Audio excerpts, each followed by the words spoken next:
The 2025 NFL Combine is over with. Georgia had 14 players invited. They had most of them go and test.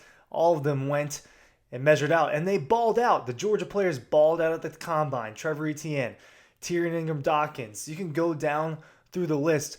The numbers are really impressive across the board. When you look at these 40 times, you look at these broad jumps, you look at these top speeds on different drills. Malachi Starks is a guy I will talk to you about when it comes to top speeds. It got me thinking, does it beg the question again? Maybe just one more time. Did Georgia underperform in 2024? When you look at how the Dogs performed in these drills and then you compare it to the rest of the country, to their counterparts across college football, Georgia has just as much talent as anyone else. Yes, Ohio State probably had the most talent, and guess what? That carried them all the way to a national championship in Atlanta a couple of months ago.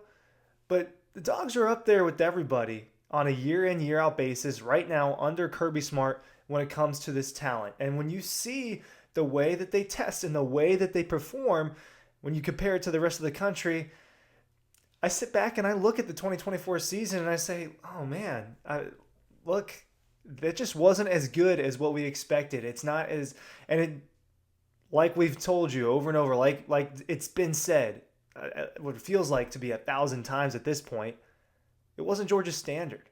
Right now, Georgia's standard is to compete for national championships. Georgia was a few games away from that this season, right?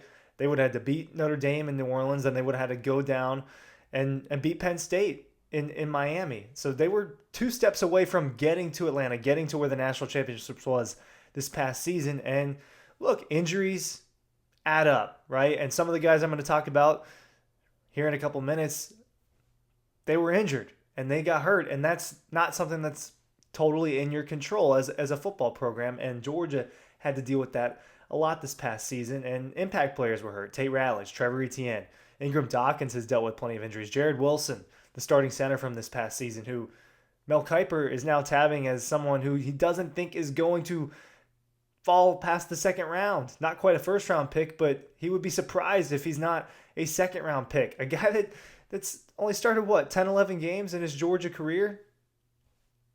Didn't really play for 4 years, and then he gets to start as a fifth-year player. So, yes, I do think when you look back and when you see these numbers and you see, hey, man, these players are faster than everybody else. They are shiftier. They are more athletic.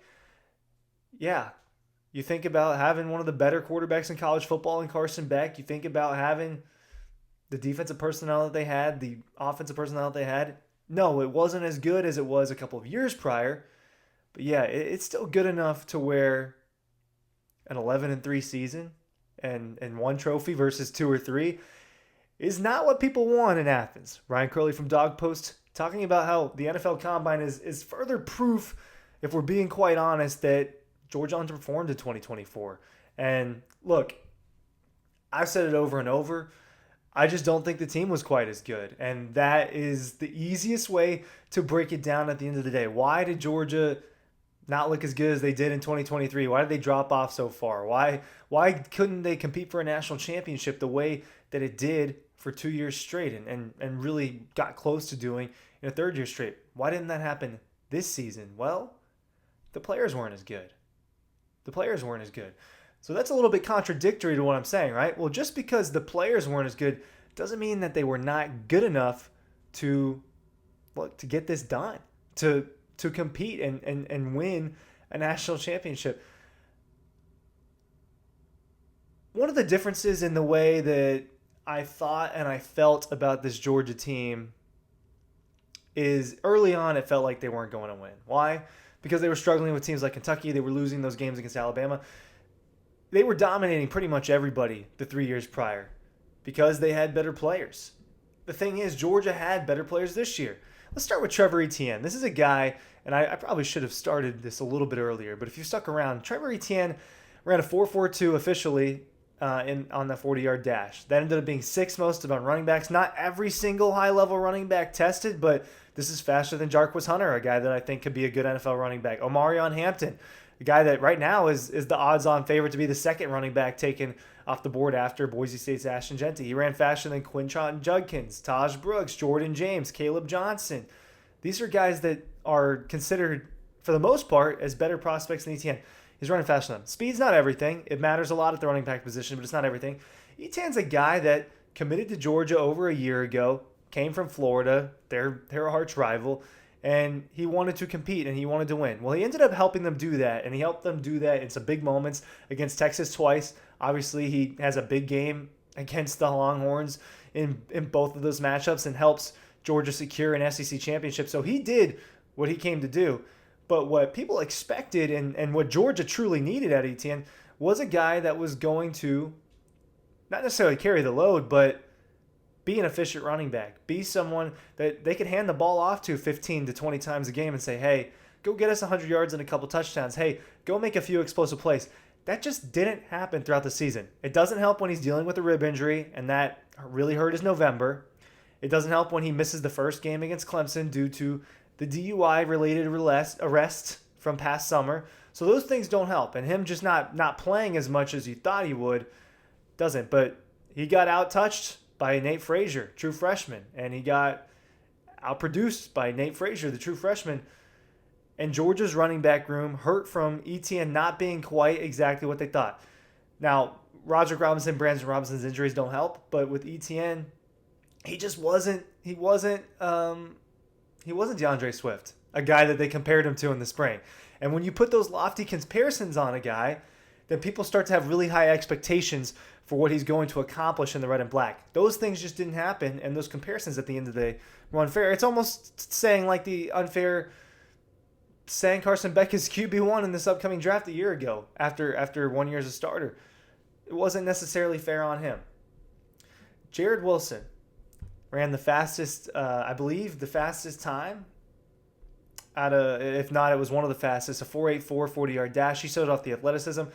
During fall practice last year, the team was trying to tell, Kirby was trying to tell us that he runs faster than some of the DBs. That's just not true. And when you look at Malachi Starks' time, you see that. But super athletic center, this is a guy that just didn't play that much throughout his Georgia career and obviously missed a few games this past season where he's actually starting and is part of an offensive line group that didn't play as well as people wanted them to, that people thought they would. They got beat in run block against Georgia Tech.